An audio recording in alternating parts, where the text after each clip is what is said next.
Welcome to another episode of Recipe to Success. Today I'm really excited because we've got someone who's big in the property game. He's all about entrepreneurship and he could not be a better fit for this show.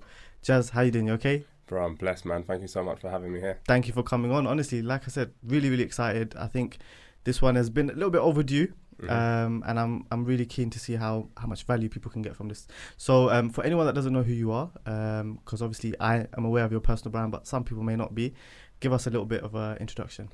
Yeah, sure. So I'm Jaz Rose, 34 years young, and I'm an entrepreneur. And I help people transform their relationship with money.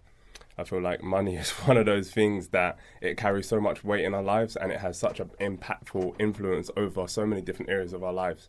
You know, all of this is like influenced by money, right? Like where we live, who we live with, how much time we spend at work, what time we wake up, what time we go to sleep, where we go out, where we don't go out. You know, all of these things are influenced and impacted by money. So we really got to get to grips with transform your relationship with it so that you start to make decisions based upon where you want to go rather than where you've grown up. And that's what happens through most of society, is that we make decisions based upon how we've grown up and how things were. But if you've got a destination, you've got a vision, somewhere you want to get to, sometimes that's incongruent with how we've grown up, right? So which is why we have conflict and which is why we have stress, tension in our lives and all of that sort of stuff. So I really unpack all that and make sure that people are on their journey to empower themselves to become financially free, so they don't have to think about money and they don't have to worry about it in the same way.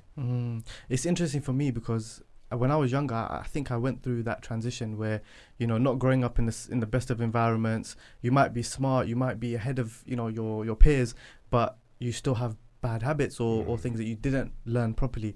So even for me, you know, I think this is going to be really interesting. And for me, my question is, how did you get here? Like, how did you get to the point where you started advising and helping people with money? Because it's such a sensitive relationship, not one that's spoken about much in your home, in, you know, your friendship groups. So how did you actually get here? Yeah, stress, stress and struggle and strife. You know, I started my first company when I was 17 years old, and one of the things that I grew up learning from my grandma when I was about 8 was she always used to say to me, if you lie with the dogs, you're going to catch fleas, or you can soar with the eagles. So I was one of them guys that always wanted to soar with the eagles, always wanted to be around the best and to perform as best as I could in anything that I was doing. So when I hit 11, I started playing football and I started getting really good, started getting professional trials, etc. Till it got so good, not naturally talented, but I was good enough to get trials, etc. And I got good enough to get to a stage where I was about to sign my first professional contract at 18. And doing really well, 6-week trial, etc. The manager says to me, you know what, you do a good job, next week we're going to sign you, no problem. So I'm excited, I'm gassed, I'm like going to get my first pro contract, right? I walk into the change room the next week, got my kit on, get ready, all that sort of stuff. New manager walks in and he looks at me and he starts calling out names, James, John, Jonathan, Mike. My name's not on the list. He said, yeah, I'm sorry, if your name's not on the paper, see you later. I was like, whoa, like, I'm like, you know, like manager told me last week that, you know, I can't, etc. And he was like, I'm really sorry, but we can't move forward like this. You know, I'm the new manager, I'm taking control, etc. And at that point, I realized, like, I've really got to be in control of my destiny. And although that was a really hard time for me, it was a trigger for me to take complete control of my financial life and my future. So I went home. My mum was like, listen, you ain't staying around here trying to be no professional footballer, so you better go out and find an income somewhere, right? So went Woolworths, Sainsbury's, anywhere I can try and find it to get this opportunity to have an income. Not working out until one of the guys that I used to play ball with was like, yeah, I'm doing some coaching, come and help out or whatever. And I found that was something that was really good for me and that I was really good at. So again, I just grew my skills and I was really good at inspiring the kids and whatnot. And then one of the girls that I was working for, she said, hey, you're doing a really good job at this session, etc. I'm actually leaving coaching to go into full-time teaching, so why don't you take over this opportunity? You know, you've got like 15 kids here, they're all paying £2 a session. I'm 18, so I'm like 17, so I'm like, okay, cool, no problem. So that's how I initially started the business, and the business was all about inspiring children to be the best version of themselves and using sport as a vehicle in order to do that.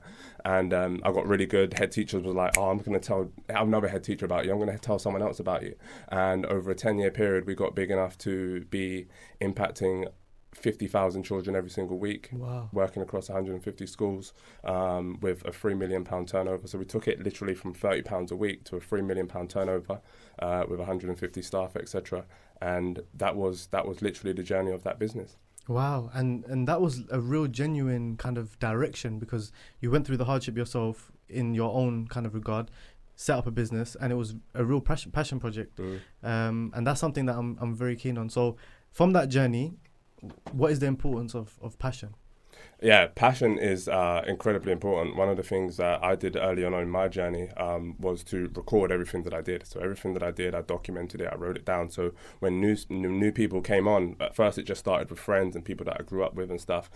I literally just gave them the book and said, right, follow that to the T and you're going to win, you're going to be successful. And that gave them an opportunity to be really successful within their own right. And it also gave the organisation an opportunity to grow without sort of me being constrained and tied to things, because I got so overbooked and over busy that I had to pass on the opportunities to other people. And again, that just allowed the business in order to scale. So if I wasn't passionate about it, there's so many different challenges that I went through in order to grow that business from £30 a week to £3 million a year. I never would have been able to overcome those challenges. But I think challenges are one of the things that really helps us to break through, right? So a lot of people see challenges as like barriers, like a brick wall that they can't quite break down, right? But all it is a hump in the road, and you just got to find a way to jump over it. And that's what entrepreneurship is all about, right? It's like finding that little bump in the road, and how do I get over it in order to be successful, in order to get to the other side. Yeah. So let's unpack that story a little bit. It's £30 to 3 million. Obviously, I'm guessing it wasn't that easy in going from £30 to 3 million. And also, it was your first experience, right, in entrepreneurship, like your proper first experience. Oh yeah. So do you remember parts of that journey of, the hardships, but also the highs, and what was your secret to growing that business? Yeah, I think one of there's a lot of struggles in growing that business, but I think one of the things that I did really well was I used my leadership skills. So a lot of the leadership skills that I learned from football, I was never actually the literal captain, but I was always one of those players that tried to lead the team. And I did that, and I took that into my business, and I was always able to galvanize the team, get them to follow on from what they needed to do, and make sure that they were on time, delivering to a good standard, etc. And that's one of the important skills that you need in business, is to really be able to lead effectively. A lot of us are really good at doing things on our own, and we're good at the technical side or whatever, but are we really good at leading a team? And that's one of the things that school doesn't typically show us, right? It doesn't show us how to be leaders. It doesn't show us how to be entrepreneurs. It kind of like fits us into to be average. It teaches you. And I always say to people, school is not designed to be successful. So I call this journey the road of life, right? Like when you're a baby and you come out, right? The first person that holds you is who? Mum. Or the nurse. The nurse, right? And the nurse is employed by an institution called the government, right? Which is a hierarchical institution. So the nurse is not set up to be in a position of financial success, right? And then you give them to who? Your parents, right?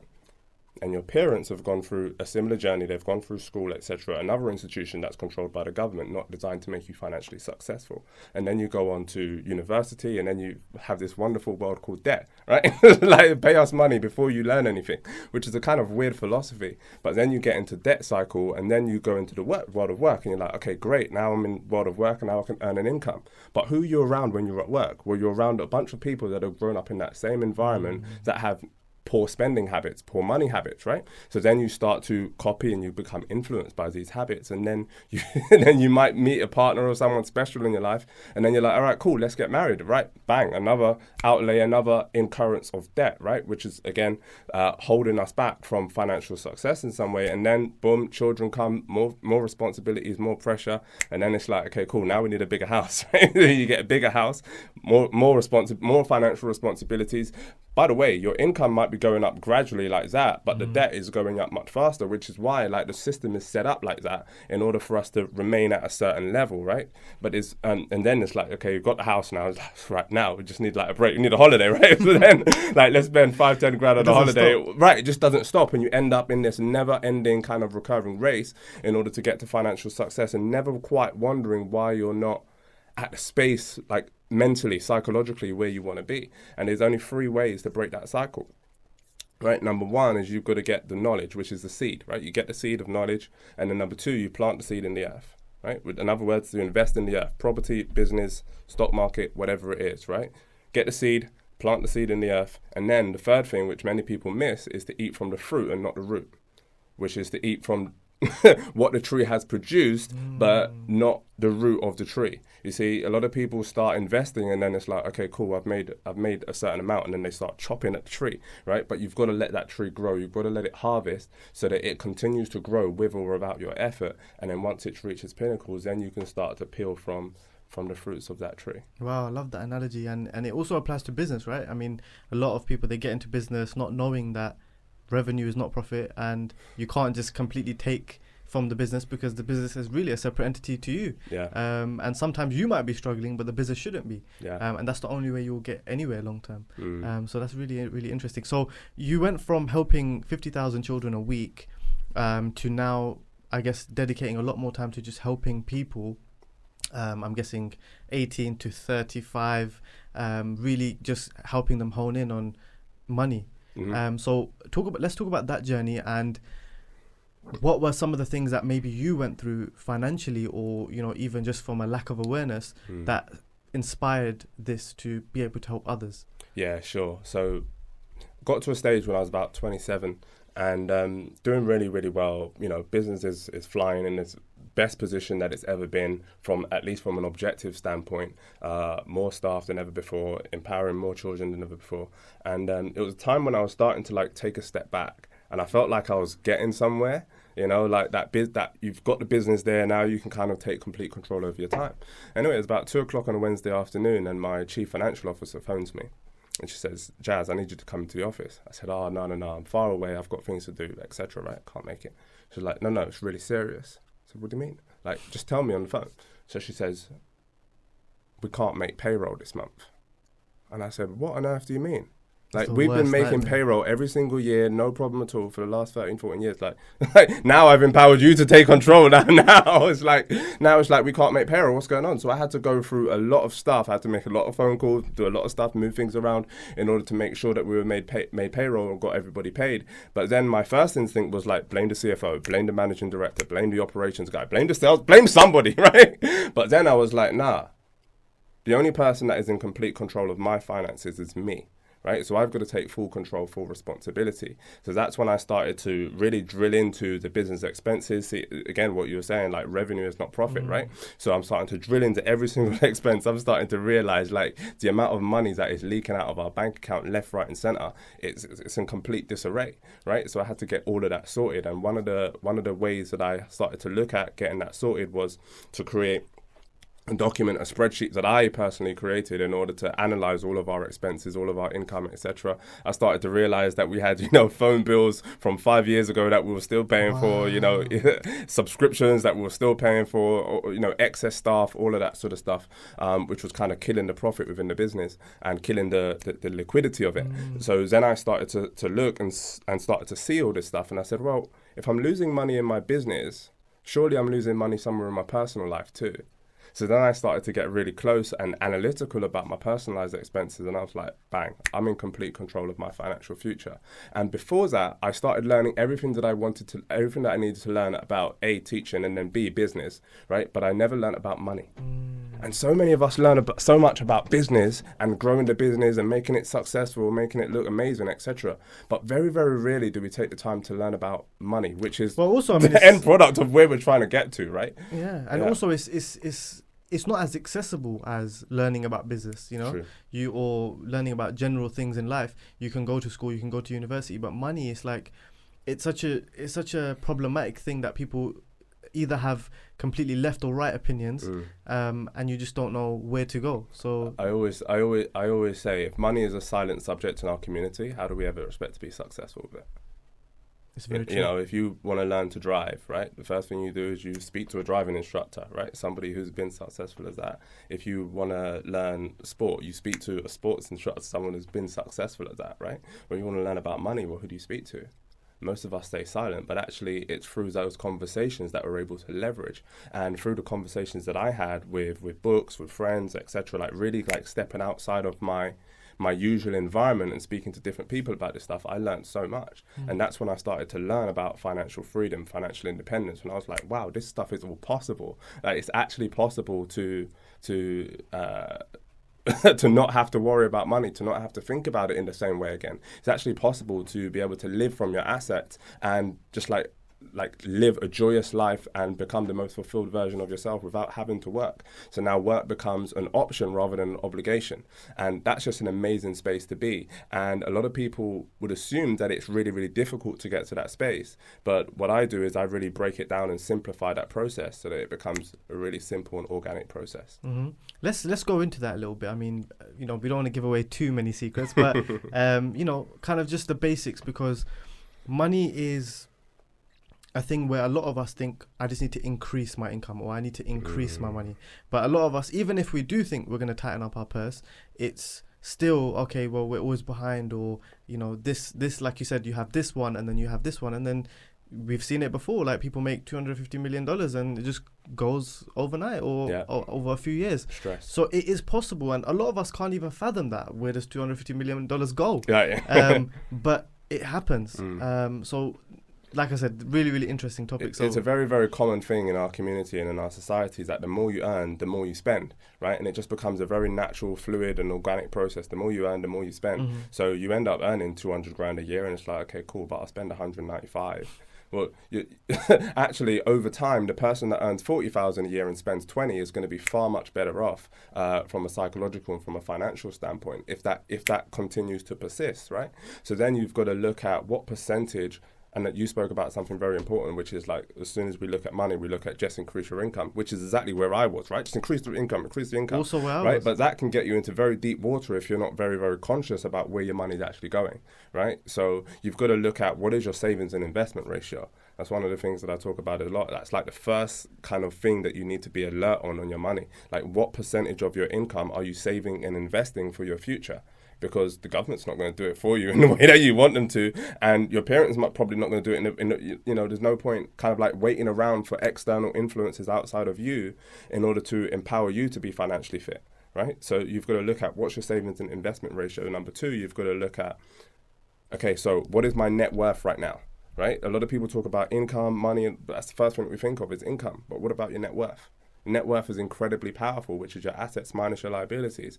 And the reason that that's important and powerful is because then you need to look at what your net worth goal is. In other words, what's your financial freedom number? In some communities, they call it your FU number. Because it's like, hey, anything happens, anything goes wrong, anyone says something to me that I don't like, I'm like, FU, I got money, I can go.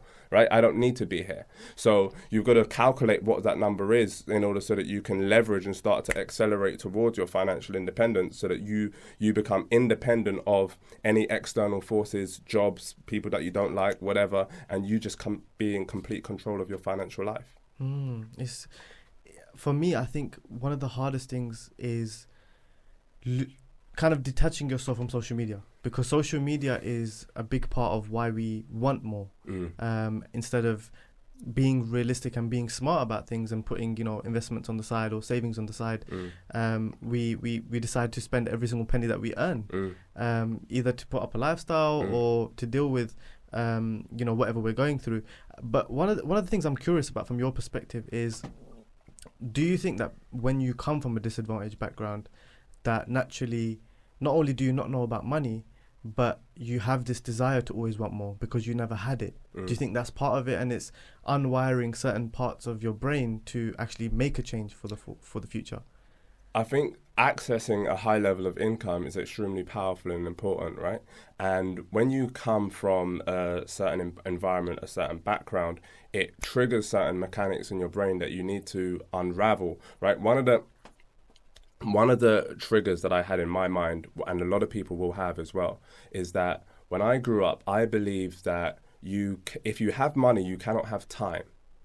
And if you have time, you definitely cannot have a lot of money, right? So you've got to I had to start to really separate the two and distinguish the two, because they're two very different things, okay? And you can have money and time. That's what financial freedom is all about, right? So it's all about making sure that you understand that, hey, I can have freedom, I can have time, and I can have money. And Like, what is a good amount of money for me? Like, what is a good net worth goal to me? And once you understand what your net worth goal is and your FU number, then it becomes almost automated that you need to hit this point in terms of the value of your assets in order to then be able to pay for your lifestyle. Because then it's like the assets are continuing to pay for everything that you want, need, and desire in your life, and anything that you make on top is like surplus and just excess money in order for you to do the things that you want to do, and whether that's given to charity, given to family, because ultimately it's about, I think it's Oprah that talks about this a lot, is making sure that your cup is full, right? But a lot of us are pouring out the cup every time that it gets to about a quarter.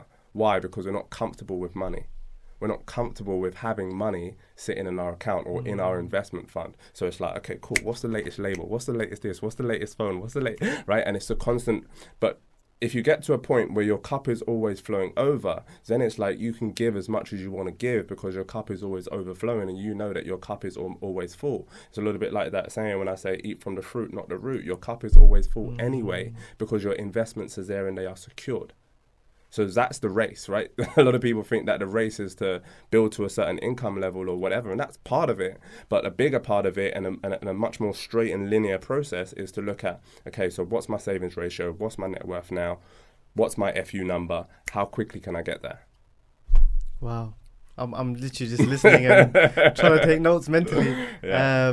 So let's talk about an individual, because I'm sure people are watching it now and thinking, okay, well, maybe I might not be at that level of success where my income is extremely high and I do have the option to invest and save and do all of those things and deal with, debt in the right way. Let's say you're just an average person earning an average wage. Where would you begin? Yeah, I'll definitely begin at first invest in you, right? You've got to invest in your knowledge, invest in your experiences, and go and do things that you've never done before. The second thing is then to start investing in the earth, which is to either invest in a business, invest in the stock market.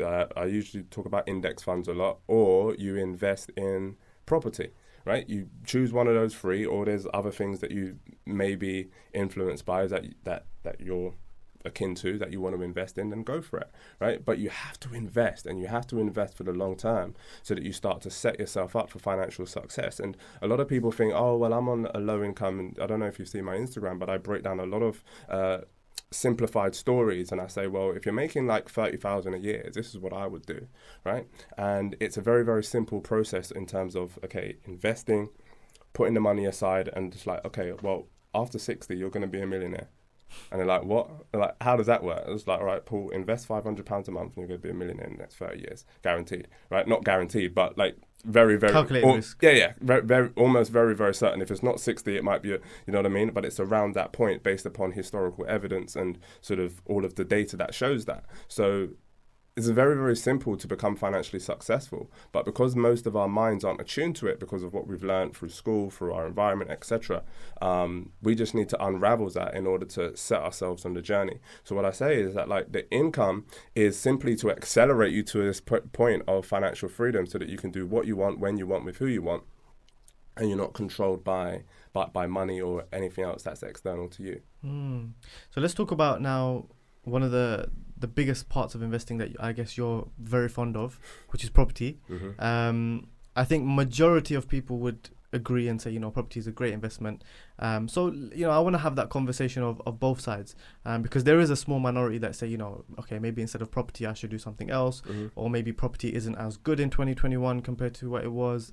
So, I want to have that conversation of investing. So let's start with why property is, or is it your number one kind of investing tool? Well, it used to be. It used to be.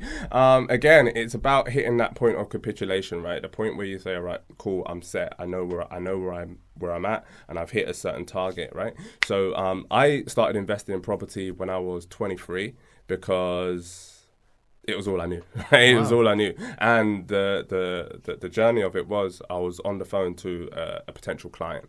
And I was about 20 years old at the time, on the phone to a potential client, about to close a big deal, big 30 grand contract. Come on, all right?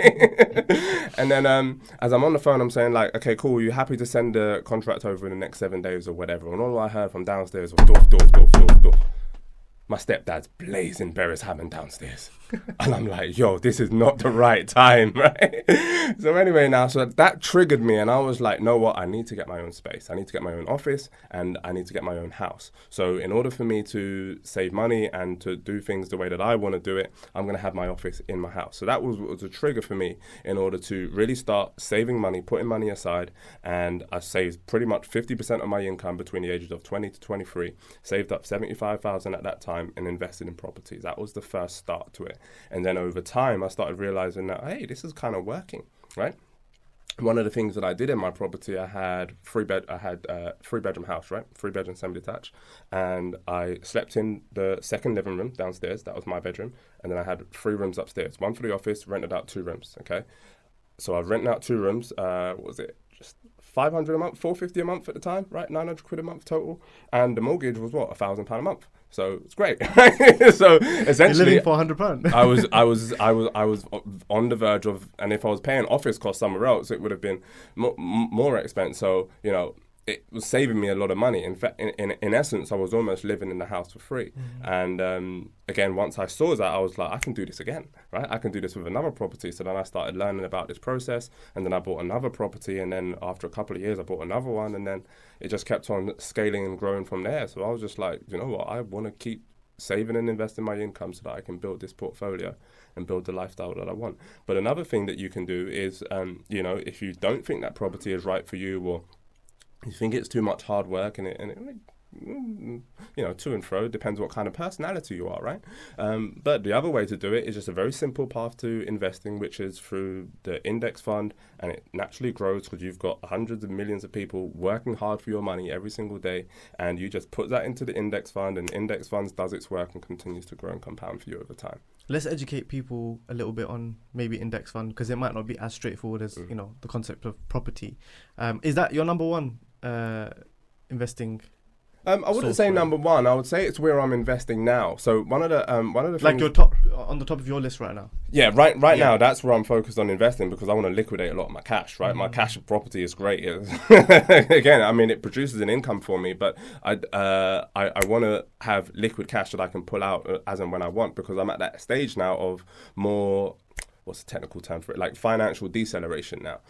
So there's acceleration on the asset. Now I'm like just trying to control my wealth, right? Rather than trying to necessarily like grow it. It's going to naturally grow organically, but now it's about preservation, right? Is the word I was looking for, wealth preservation. So now I'm more on the, less on the accumulation side, more on the preservation side. So now it's like the properties pay me a certain income every single month. That's not a problem. That takes care of the lifestyle. Now I want to have liquid cash. So you've got to have, you've got to know what your balance is in order to get both. But one of the things that I would extend upon and say is that, like, if you're going to invest in property for a purpose. A lot of people just invest in, I was just investing in, I don't know what I'm doing, right? But I'm just investing. But if you want to invest, it's like invest to a certain point that is going to hit your financial freedom number, right? So if you spend, I don't know, if you spend 5,000 a month, right, and that covers your bills, your excess, and your fund money, whatever, right? Like, build enough properties so that pays you £5,000 a month. If it's 1,000, great. Build enough properties that pays you £1,000 a month, and then start looking at alternative investments that's going to be more liquid. That's what I would say.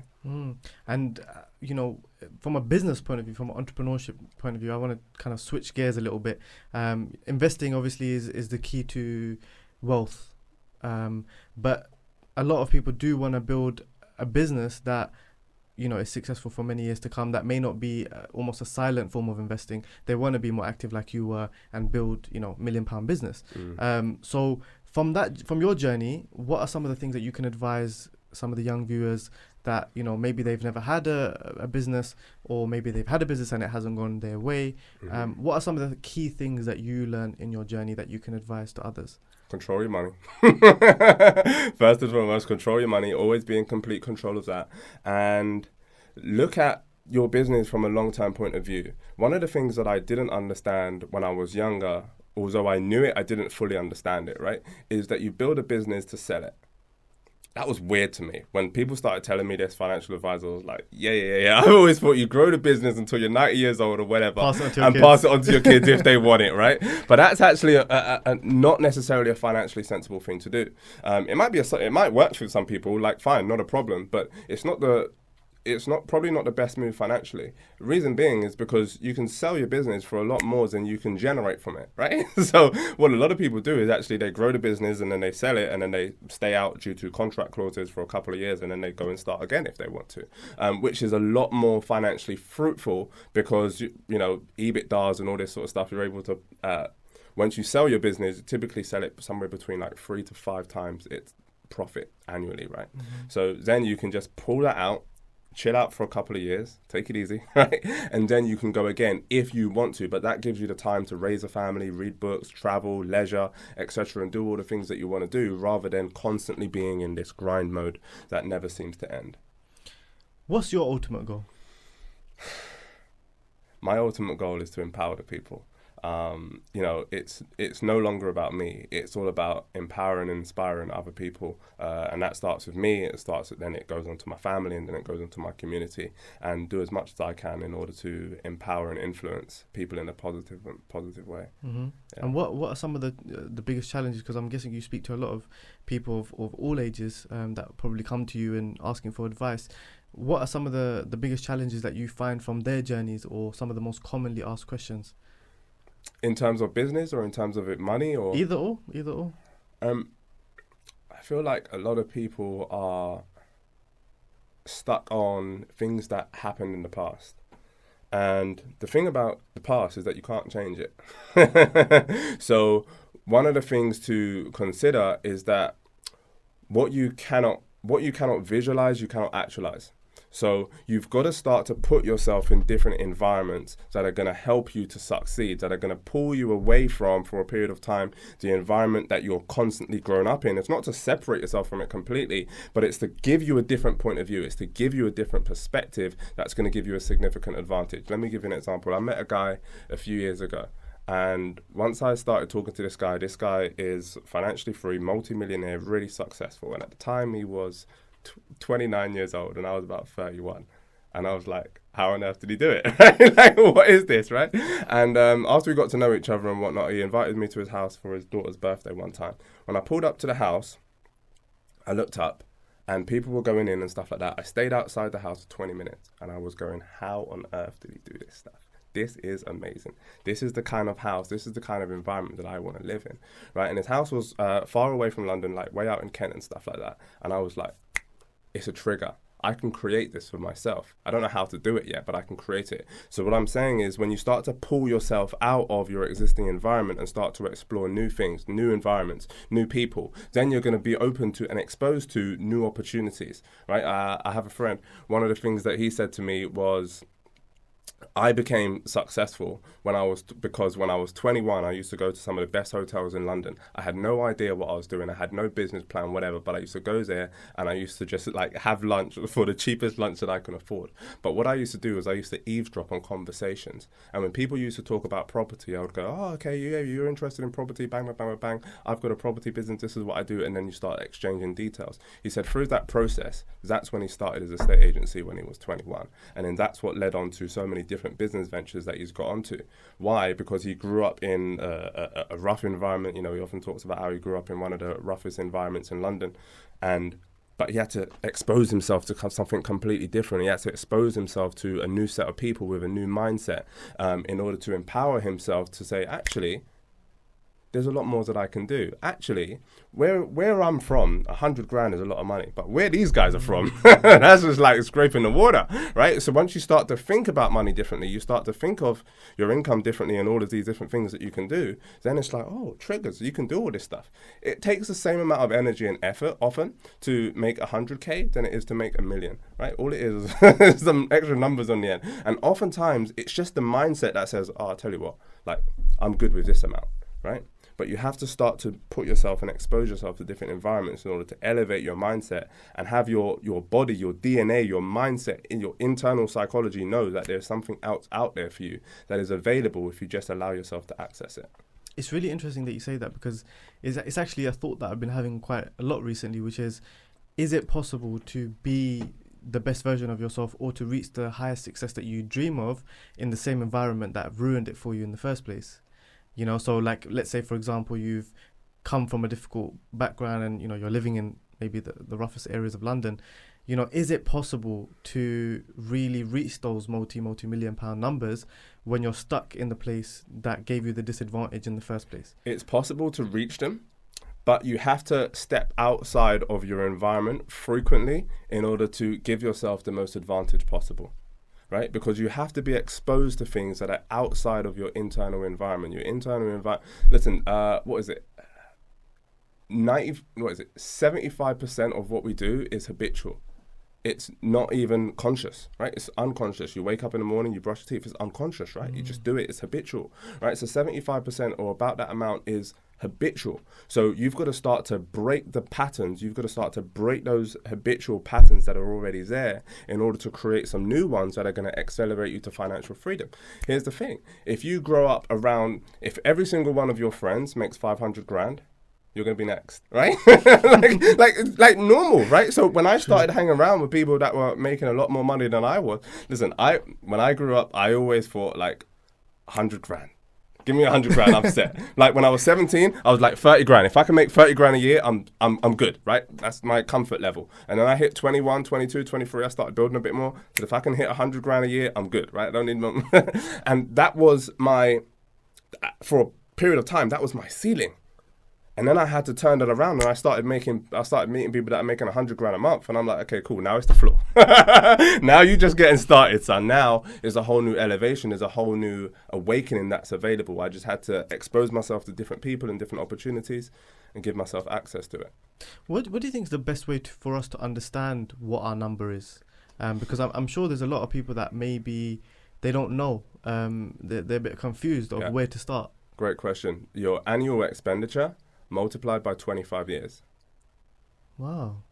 Your annual expenditure multiplied by 25 years. So if your annual expenditure is 20,000 a year, okay, that covers your bills, that covers your car, it covers your etc.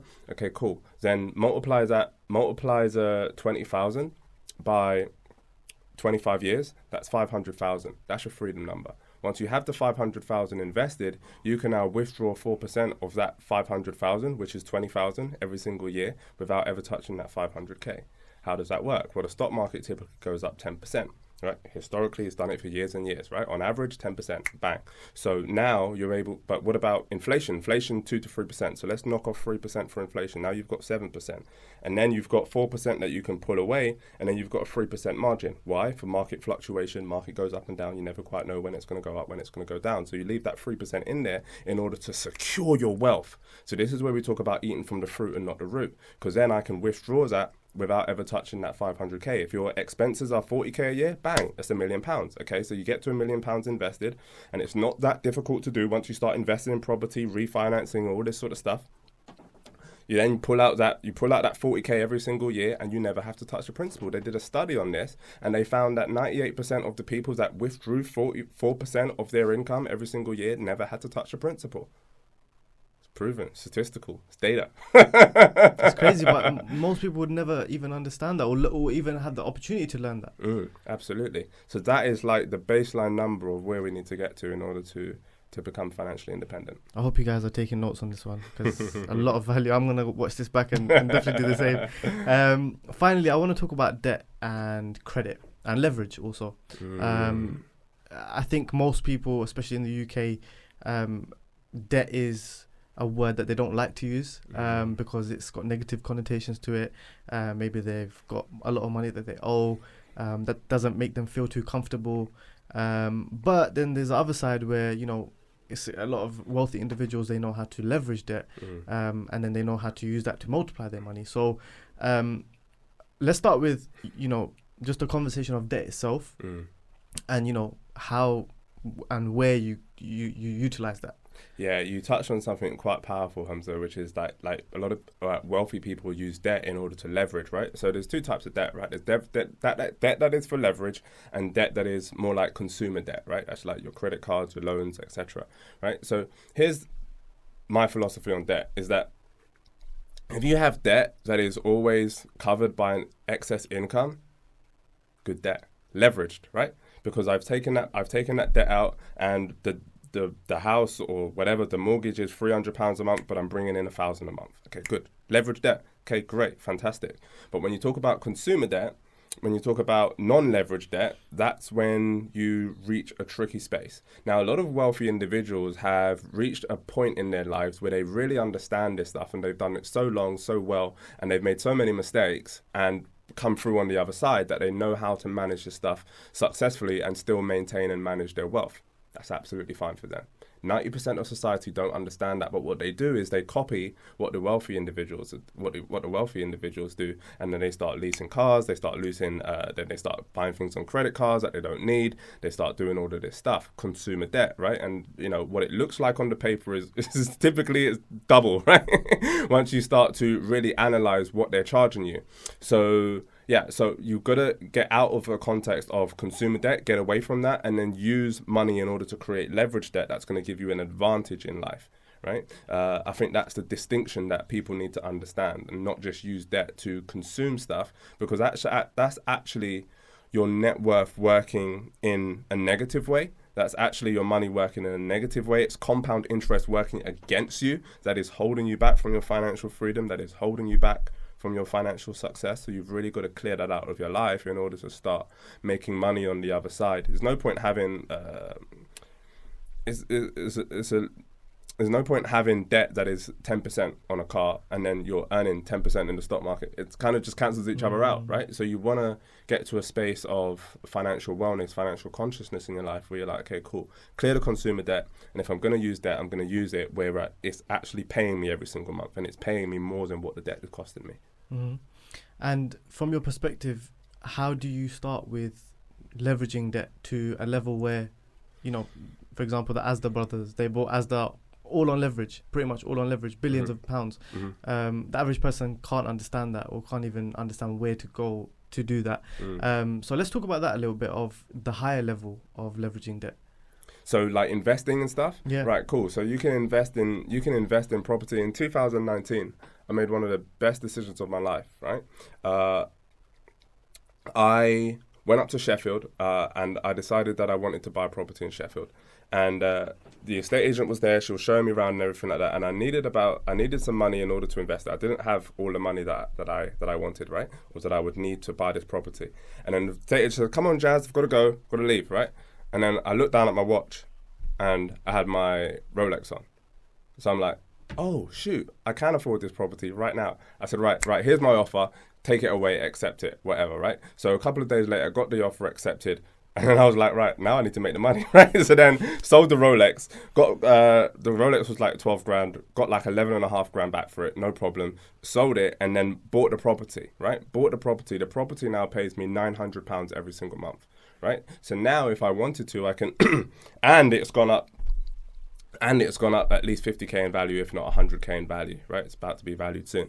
So then if it's gone up 100k, I can buy dozens of Rolexes again. But again, right, first you've got to get the seed, you've got to plant it in the earth, and then eat from the fruit, not the root, right? So rather than going, do you know what, I just want to be flash, I want to be cool, whatever, I have this nice Rolex on my wrist, it's lit, whatever, but it's not doing it, it's telling me the time, but it's not giving me any. So now I've got to start to separate all of these luxury items that might look cool for a moment, but what is the lifestyle that I want to create? What is the lifestyle that I want to live? I actually want to live that lifestyle where I've constantly got money coming in every single month. And yeah, the mortgage on that property is £360, right? But it's bringing me in a lot of value. It's bringing me in £900 profit every single month. So now it's like being able to separate yourself from luxury goods, etc., and actually investing in yourself first, and then saying, all right, well, now what luxury goods do I want? Because now the assets are paying for it, and it's not me running around trying to pay for it. So it's like thinking like that, and that's how I think about debt. Is it going to give you a return, and is it going to pay you money every single month? If yeah, then like go for it and start investing in property. It sounds like the biggest hurdle is the mindset. It's removing yourself from your instant desires. It's removing yourself from being like... But what is an instant desire? As in, where does it come from? That's a good question. Because most people that grow up in a wealthy environment don't have the same desires that you and I have. It's almost like new money, right? Correct. That idea of new money. Correct. It's like when the people that have grown up in wealth see the stuff that me and you might desire because we've grown up in a certain background, they're like, That's not desirable. We don't want that, right? Because they understand that it's a whole new world out there, and there's so much more advantageous things that you can do with your money that's gonna help and influence your family and the people around you. So it's just about a different level of consciousness and being aware. And I'm not one of them people that's like, oh, don't buy designers or whatever. Like, do what you want with your money, right? But my thing is like accelerate your journey to financial fitness, accelerate your journey to financial freedom, and has that at the forefront of your mind. I think the biggest aspect to that is insecurity, because a lot of what we do, I mean, this doesn't exclude myself, it's a lot of the things that we do and a lot of the purchases that we even make is deep down, deep rooted. It's to either impress someone or to look good, or maybe even to gain more business because you want to portray a certain lifestyle. So there is a lot of deception out there. So from a financial point of view, I already know that is detrimental, you know. And it can be detrimental, but there's also an advantage to that. You know, you said, doing certain things so that you can get more business. There's an advantage to that. So it's about understanding both sides. And most people don't understand both sides. I always say like the business and success community, they always like, okay, cool, like do this and like look lit and, get more debt in order to leverage and all of that sort of stuff. But then there's the other side, which is the financial wellness of it, right? Because you might be able to do that because you've attained a certain amount of success and wealth, and that's great for you. But the majority of society are not in that mind frame. They're not in that evolved state yet. So in order to influence somebody else to do it, it's not quite the right thing to do for them. What's right for you might not be right for somebody else. And it's understanding, okay, what is advantageous about this? What is not advantageous about this? One of my friends challenged me the other day. He was like, well, if you're talking about, investing money and all of that sort of stuff, like, well, why do you have such a big house then? You don't need a big 5-bedroom house. I said, well, space, right? So there's a specific conscious purpose to the purchase, right? And wow, that was a good one. There's a specific consciousness, a purpose to the purchase, because otherwise you end up just buying things for buying things' sake and never get into a psychological state of abundance, right? And you have to be psychologically abundant in order to maintain financial abundance.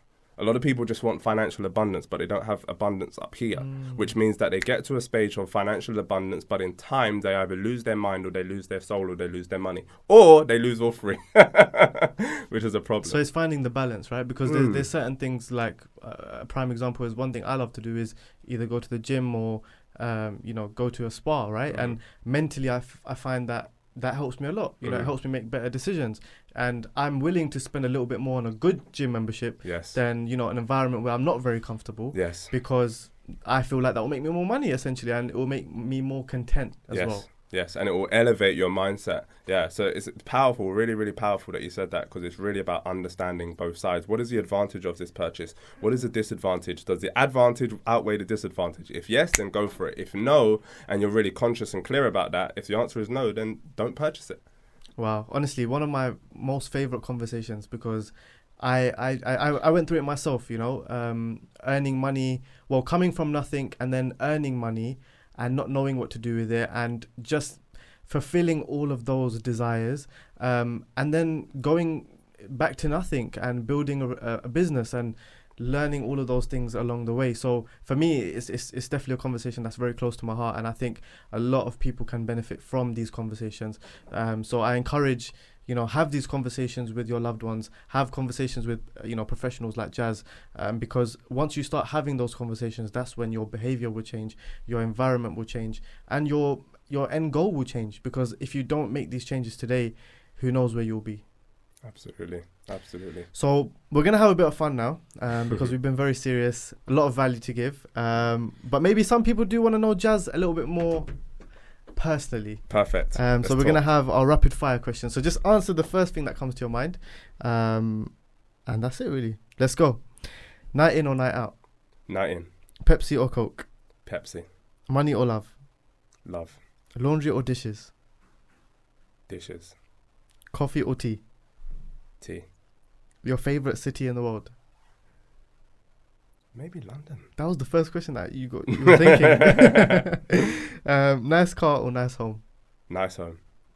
Netflix or YouTube? YouTube. AJ or Fury, if it happens? AJ, 100%. Come on. You're a football man, so Ronaldo or Messi? Ronaldo. Same. What's your favorite supercar? Ooh, the one I drive. Ooh, I'm not really a car person, though. I like that. I'm not really a car person, so easy. Horror or comedy movie? Comedy, definitely. When you're not working, how do you like to spend your time? Chill out with the missus. All-time favorite meal? Thai food. That was a unique one. I don't think we've had that one before. What was your first job? The referee at Goals Soccer Centre. No, yeah, referee at Goals Soccer Centres. Really are a football man. Offside. This might actually be very relevant to where you're going. Where would you like to retire? As in what country? Yeah. Figuring it out. Passenger or driver? Passenger. Role model growing up? I don't know. My big brother. Nice. And finally, if you had one superpower, what would it be and why? Understanding money. You've already got the superpower. Empower the world to be financially free. That really is a superpower, though. You know, understanding money, it's so uncommon. You know, I think I was having this conversation with someone the other day, and it was like, we see everything on Instagram, you know, all the watches, all the cars, the lifestyle, the meals, whatever it may be. And even if we are secure in ourselves and we are secure with our own lifestyle, even the best of us can get influenced by that, or it can have some sort of, you know, seed planted in your head where you're like, oh, I want to live that lifestyle, or, you know, why am I not living that lifestyle? But the reality is, when we look at the figures, when we look at the HMRC statistics, you know, that is the real evidence of, you know, how the mass are living. And it's unfortunate, you know, because we almost have to sell something that we're not living. So what would you advise anyone that is going through that, where, you know, they may be looking online and they're struggling because they feel demotivated, they feel like, I'm never going to get there? What would be your final kind of words of wisdom? How would your financial consciousness look? And how would your life look as a result if every time that you picked up your phone, you picked up a book on business or finance? Something that's going to help you grow. You see, social media has advantages and it has disadvantages, right? As you just explained. So if you replace that with a book every single time, here's a challenge for people that are watching this right now, right? Do that for a day. Every time that you're about to pick up your phone, pick up a book and read 2 pages. That's it, 2 pages, right? And then see what that does for your consciousness throughout the period of the day, and then start to step it up throughout the week, throughout the month. Your life will change in a matter of a couple of years, if not quicker. And really, you know, it's these small changes that really make a big difference. I think a lot of the time, especially when you're trying to build a successful business, or you're trying to be successful in whatever venture you're doing, you focus solely on the hard work, or you know, I'm gonna give all my focus to this, but you sometimes neglect the small behavioral changes that will actually get you there. Yeah, most of us, when we go to work, whether an entrepreneur or an employee, 80% of the work that we're doing has very little to low impact. That's 80%, right? So a lot of us can cut our work rate down in half and only do the things that are adding significant value to the business or adding significant value to the company. And we're going to cut our workload and we're going to increase our productivity. And as a result of that, we increase our outlay, we increase our output. Love that. So Jaz, I'm sure everyone watching now is very keen to follow you and learn more, because we weren't able to cover everything in an hour, but there's a lot of things on your social media. So for anyone that wants to follow you and kind of get inspired by you, and also maybe they want to go that step further and get real advice from you, what's the process for them? Yeah, sure. Just follow me on Instagram at Mr. Jaz Rose. I drop loads of tips every single day on how to be financially free and how to be a financially free millionaire. Perfect. I hope you enjoyed coming on the show. Pleasure. And I hope you all enjoyed watching. Be sure to subscribe, like, comment, share. We're back. No more breaks. And we're going to keep coming with more content. See you soon.